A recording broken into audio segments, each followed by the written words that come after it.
Good morning, everyone, and thank you for attending our press conference to learn about the Fairness in Women's Sports Act, legislation that we collectively introduced today.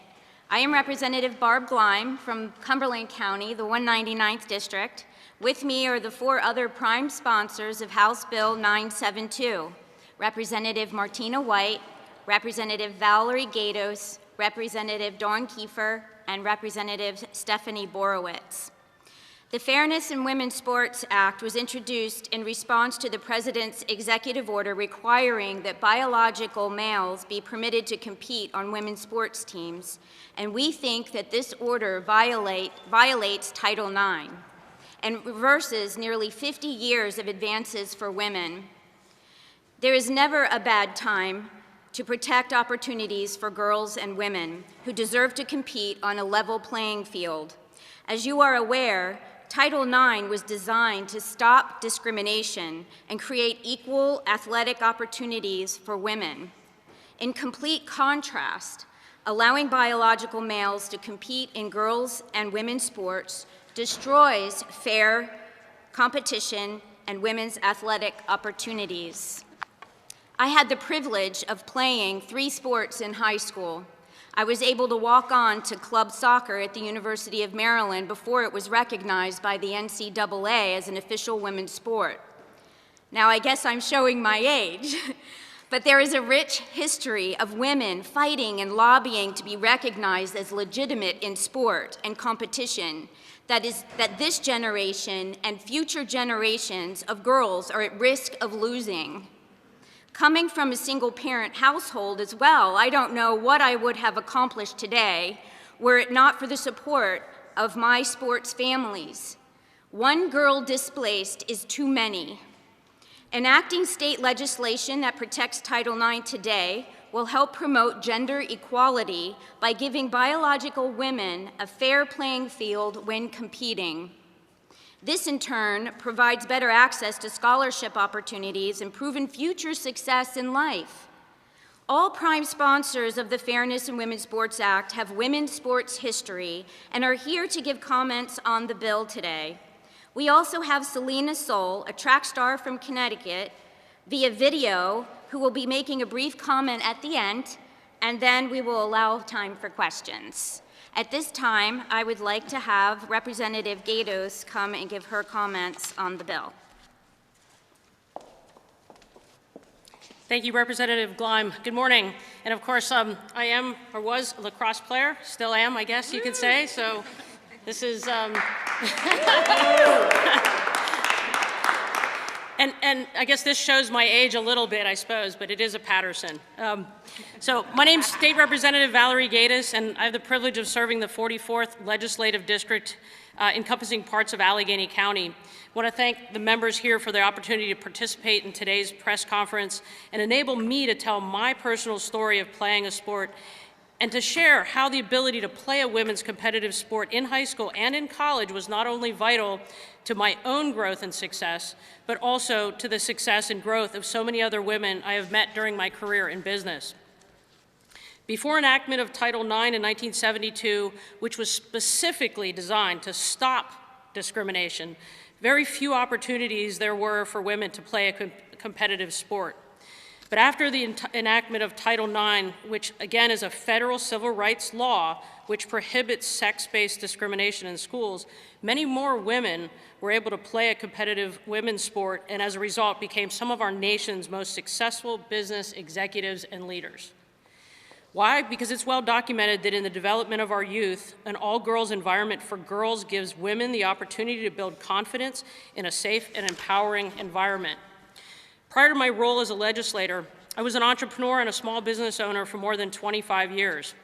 Prior to starting my own business, which was an information technology company, I played multiple sports in high school and in college. My passion was lacrosse. I started playing lacrosse in 6th grade and played competitive lacrosse all throughout high school and college. I played varsity Division III lacrosse at Dickinson College. And my sister Maria also played competitive lacrosse and became an All-American at Franklin and Marshall College. She is now a successful family physician. As a business owner, executive, and investor in startup companies, I've worked with numerous women entrepreneurs with organizations like Springboard that specifically focus on supporting and accelerating the growth of women-owned business and operated companies. We saw firsthand what playing a competitive sport did for women entrepreneurs, and it enabled women to hone their intellectual skills through sports. Few statistics here. 65% of women on Fortune's most powerful women list played sports competitively in either high school or college, and sometimes both. A joint report from Ernst & Young and ESPNW indicated that girls who play sports have greater social and economic mobility, are less likely to use drugs, and perform better in schools. Further, additional studies have showed that 94% of C-suite women participated in sports at some point in their life, and 74% have believed that their athletic endeavors developed their leadership muscle, attributing skills that they learned through sports such as communication, problem solving, confidence, and resilience as critical to their achievements in business. Couple names that you might want to note here is for Christine Lagarde, who's the managing director of International Monetary Fund, it was synchronized swimming. For a co-founder of Marvel Technology Group, it was basketball. For Hillary Clinton, it was soccer, tennis, basketball, and softball. For Karen Sutton, she's an orthopedic surgeon at Yale University Sports Medicine. She played lacrosse, and she became the physician for the United States women's national lacrosse. And she recognized that without her formative background as a high school lacrosse player, she might not have had the perseverance necessary to navigate the early years of her career. The fairness in women's sports legislation, which we're sporting here today, simply reaffirms the strength of Title IX and what it has done for our country. On the field, you encounter multiple obstacles and you learn how to compete. It's not unlike what many women experience when opening and operating a business. For those who played competitive sports, it was the intellectual as well as the physical training and the practice that they needed. The challenge women face become that motivation to work harder, stay focused, under pressure, playing that competitive sport. Through this leadership, passion, resilience, women can compete and be successful when their foundations start with a level playing field, a literal playing field.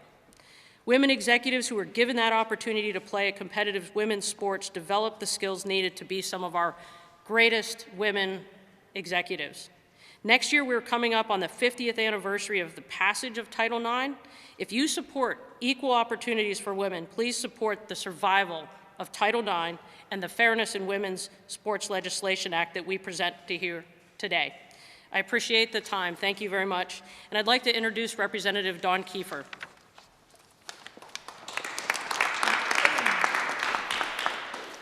Thank you. There were very few opportunities for female athletes before Title IX. The National Collegiate Athletic Association, the NCAA, offered women no athletic scholarship and hosted 0 championships for women's teams. Women were not able to use athletic facilities if men were using them. Women were relegated to selling cookies and washing cars to cover costs of equipment and supplies. So it would come as no surprise that in 1972, only 1 of every 9 girls participated in sports, with a mere 30,000 women in NCAA programs compared to 170,000 male athletes. Then came Title IX, a desperately needed measure to course-correct these inequities. Designed to enforce equal access and quality for women's sports, Title IX was the vehicle that allowed me, as a young woman, to participate and compete in a variety of women's sports, including field hockey, softball, and crew. Not only was I blessed to experience the benefits for Title IX for myself, but as a mother of a daughter, I saw firsthand the invaluable opportunities it provided her. Being part of a team, learning self-confidence, leadership, and perseverance were only a few of the invaluable lessons my daughter was able to learn through her own actions while playing sports. While we can continue to guide and teach our daughters how to be strong, confident, independent women, it pales in comparison to the personal experiences that teach those values. Everyone here can tell you stories of life lessons and invaluable experiences garnered through their participation in sports. But now, we are changing the course and setting our female athletes up for failure and disappointment, forcing biological girls to compete against biological boys who are physiologically and biologically stronger and faster. It's an affront to the gains that we have made through Title IX. Now, no matter how hard my daughter trains or how hard she tries, there is nothing she can do to overcome the biological advantages of men. This is looking at the mere experience of winning. What about the biological girls who will never even have the opportunity to compete, as the finite openings on women's teams are consumed by biological boys? We are robbing them of much more than a ribbon, a state title, a scholarship. We know that Title IX is credited with decreasing the dropout rate of girls from high school and increasing the number of women who pursue higher education and complete college degrees. We as mothers and female leaders cannot sit by and allow our daughters to be forced onto the sidelines. The value of Title IX cannot and must not be minimized. We owe it to our daughters, the next generation of female leaders, to fight for the preservation of Title IX. As public servants, we have a pay-it-forward philosophy, and the issue before us today compels us to come to the defense of our female athletes. We strive to make things better for the next generation. And at this moment, we seem to be taking monumental steps backwards. I implore all our activist women's rights groups to join me in this fight to preserve the opportunities for female athletes. We have come so far. We cannot stop now. The future of our next generation of female leaders depends on this. Thank you. And I'd like to introduce my colleague, Stephanie Borowitz. I'm proud to stand here today alongside these other women and be a prime sponsor of this legislation to protect women's sports. We are living in crazy times that we would even need legislation like this, but here we are in 2021. I'll give you my background and why this is important to me. I played volleyball in high school. I brought the picture of our state championship. My team, which it was a small school, but we still won 3 state titles. In 2 years, we went undefeated back-to-back. Way back in the 90s, I'm dating myself too, like Barb said, but when no one was offended at potato heads and we all drank out of a water hose and we lived to tell about it, right? I learned teamwork in high school sports, and it's probably where I get my competitiveness from. In my formative years as a volleyball player in high school. I remember at a tournament my senior year in Alabama, I won the MVP of the whole tournament, and I was so unsure of myself and my skills, and I had the opportunity, and they saw something in me in that tournament, said, we gave her the MVP for that whole tournament. And I probably wouldn't have had that opportunity if a biological male would have been in that tournament. I probably wouldn't have won the MVP for that tournament. And so this is an important legislation, an important bill for women to protect women's sports. I'm here to support women, to cheer them on, and I'm proud to stand alongside these other women to protect women's sports and stand up for women athletes. Thank you. I also would like to introduce my colleague, Representative Martina White. She's going to be speaking next.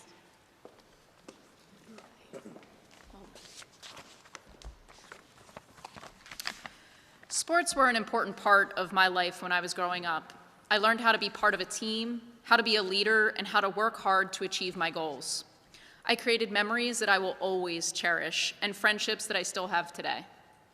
Women's sports are much more than what shows up on the scoreboard. It builds character and confidence and can create opportunities to help young women be successful throughout their life. When I went to Elizabethtown College, I wasn't recruited to play field hockey.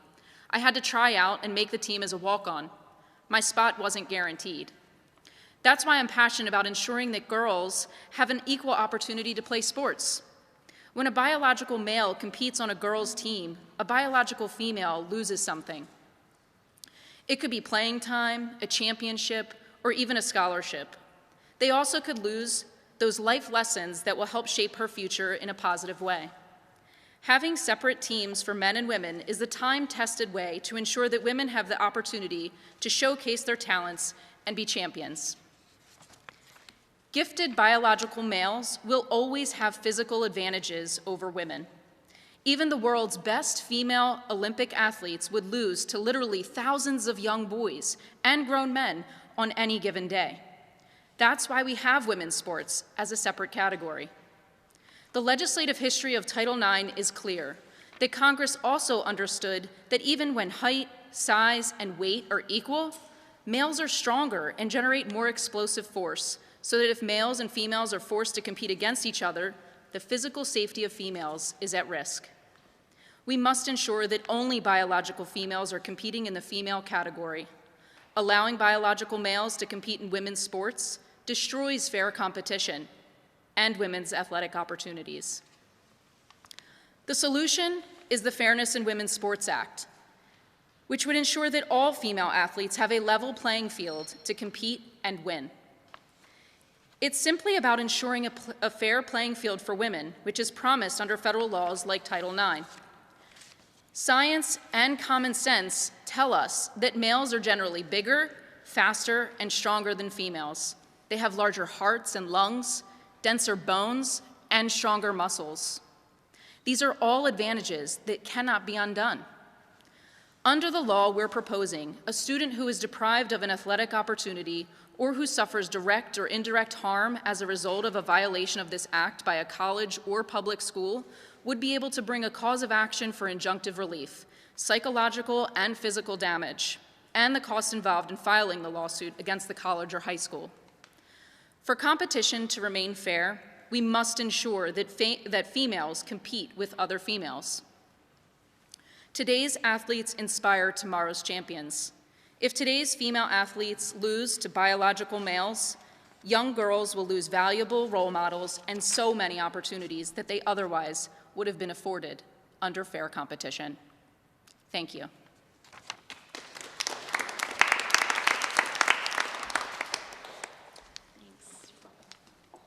Thank you. At this time, we have a very short video from Connecticut. Selena Soul is going to make a brief comment. Go ahead. My name is Selena Soul. I am a former high school track and field athlete from Connecticut and currently Division I athlete. During all 4 years of high school, I was forced to compete against biological males and lost. I started track and field when I was 8 years old after my mother introduced it to me. Track is an important part of my life, but me and my fellow female athletes are at risk of losing it despite our best efforts. When the two biological males were competing in female events, girls across Connecticut and even New England knew the outcome of our races long before the start, and it was extremely demoralizing. We missed out on medals and opportunities to advance. We've seen records smashed by these two biological males. When we've asked questions, we've been told that we have the right to participate, but not the right to win. We work incredibly hard to shave fractions of a second off of our times to win, not to place third and beyond. After months of waiting for action from the adults who are supposed to protect us, we had no choice but to file a lawsuit challenging this policy.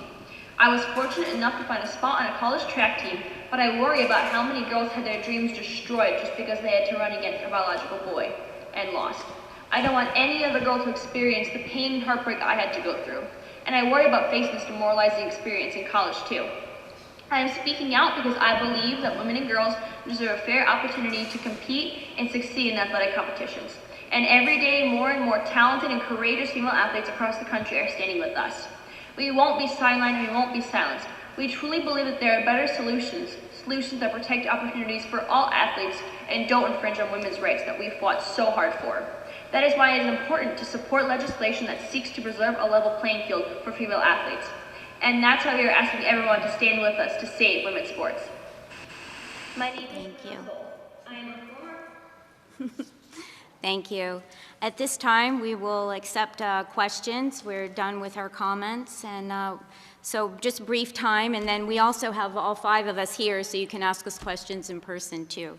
So does anybody have a question? Yeah, have you been in touch with Alliance Defending Freedom or any international group that's pushing for these bills and they have in 30 states? I have been in touch with Martina Navratilova group. It's a working group for women. And they have actually presented the president with some legislation that they feel could help this cause. So yes or no? Is that group, Alliance Yes, Defending that Freedom? group is the only group that I have spoken to about this issue outside of, my regular colleagues. You all mentioned women losing opportunities to trans women in sports, but more than 24 Pennsylvania school districts have signed on to and enacted policies that protect trans students in sports. Have you spoken to any of those districts about their experiences, for the last 4 years now?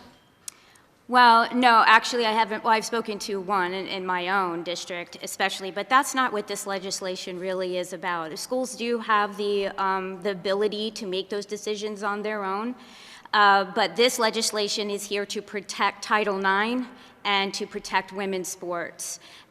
So if they already have those in place, they will have to adjust if this legislation is approved. So which school district have you spoken with?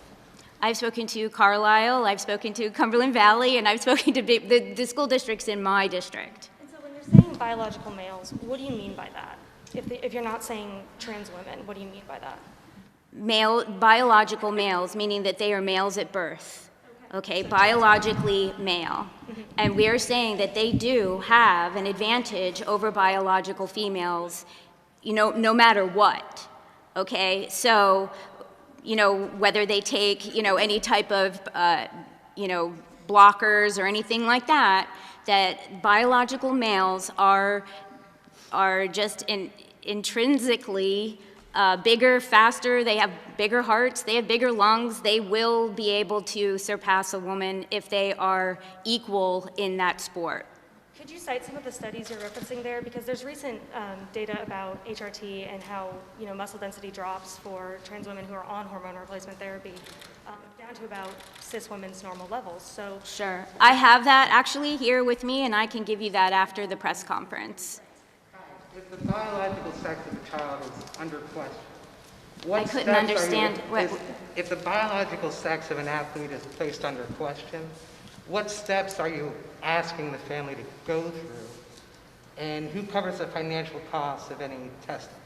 They would just be going through the normal process that any high school or school requests, and that's just a physical in order to participate. So you're asking for an examination of genitalia of children before they can play a Not sport? necessarily. I mean, they can sit there and tell them how they were born at birth, but I mean, all athletes have to have a physical in order to play. I ask at the genitalia examinations of children.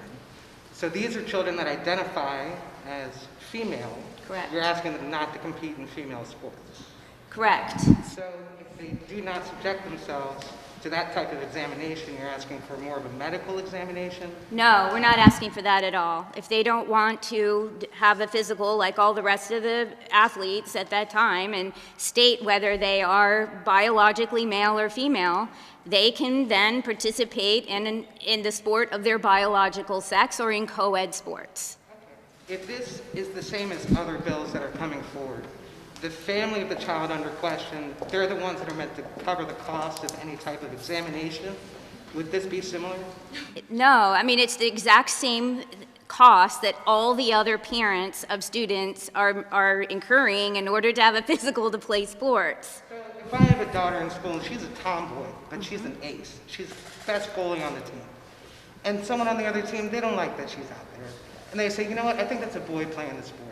How many practices is she going to miss? How many games is she going to miss? She's just going to say, no, I'm not. I'm biologically a woman, is what she's going to say. Take her at her word? She's going to what? You're just going to take her at her word? They're going to take her word? It doesn't seem like a lot of this is thought through. Because right Yeah. now you have trans kids that are competing in sports. They present as male or female. You're going to take them and you're going to put them on the boys' soccer team. Or you're going to take them and you're going to put them on the girls' soccer team.